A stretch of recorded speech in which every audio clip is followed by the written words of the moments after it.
Sebenarnya bahagia itu apa sih? Bahagia itu kalau punya banyak uang. Bahagia itu kalau punya banyak temen.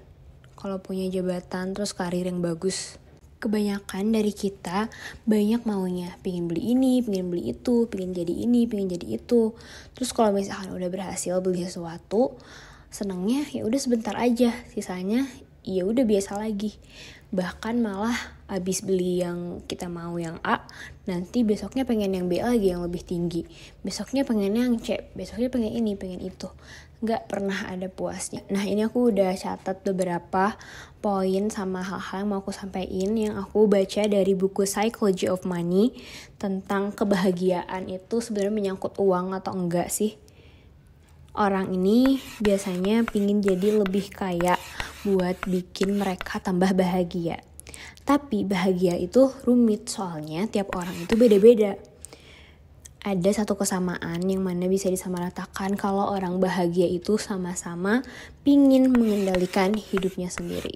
Anak sekolah pingin bisa bangun siang, mahasiswa pingin dapat tugas yang gampang, anak kantoran pingin gak ada tekanan dari atasan. Rasanya hidup itu pingin banget ngelakuin apa yang kita lakuin buat diri sendiri. Pengen bebas aja gitu, tanpa harus merhatiin waktu, kapan aja, selama apa aja, sama siapa aja, kemana aja. Dan pemikiran aku berarti yang harusnya diperhatiin itu yang pertama itu waktu. Gunain waktu yang bisa bikin kita bahagia. Bukan bahagia yang sifatnya sementara kayak scroll TikTok. Ya udah bahagianya waktu itu aja. Tapi fokusnya ke bahagia yang jangka waktunya lebih lama. Saya belajar buat manage waktu biar kita gak keteteran dan gak stres. Jadi ya bahagianya jangka panjang. Jadi menurut buku The Psychology of Money ini, orang yang bahagia itu orang yang mengendalikan hidupnya sendiri. Tapi orang yang mengendalikan hidupnya sendiri itu orang yang sebelumnya berhasil mendisiplinkan dirinya sendiri. Para investor atau pebisnis sukses yang sekarang kalau tidur aja bahkan dia uangnya ngalir, dia bebas hari ini mau ngapain dan hidupnya ya udah aja gitu sekarang. Hidupnya enak banget.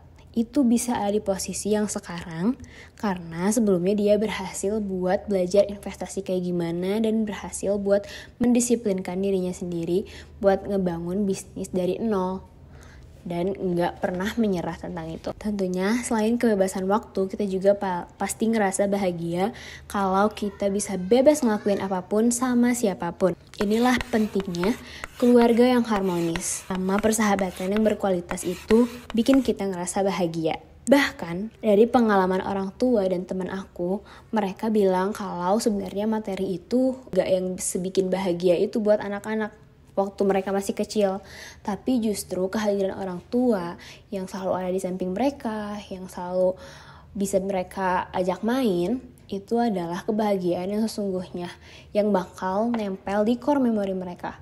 Jadi ya jangan matok ke materi, karena ya gak ada ujungnya materi. Uang emang bisa ngasih kebahagiaan, tapi sayangnya banyak orang yang malah fokusnya ke uang dan malah lari di lingkaran setan yang kayak hidupnya serakah. Tapi lupa bahwa kebahagiaan yang sesungguhnya itu adalah kebebasan.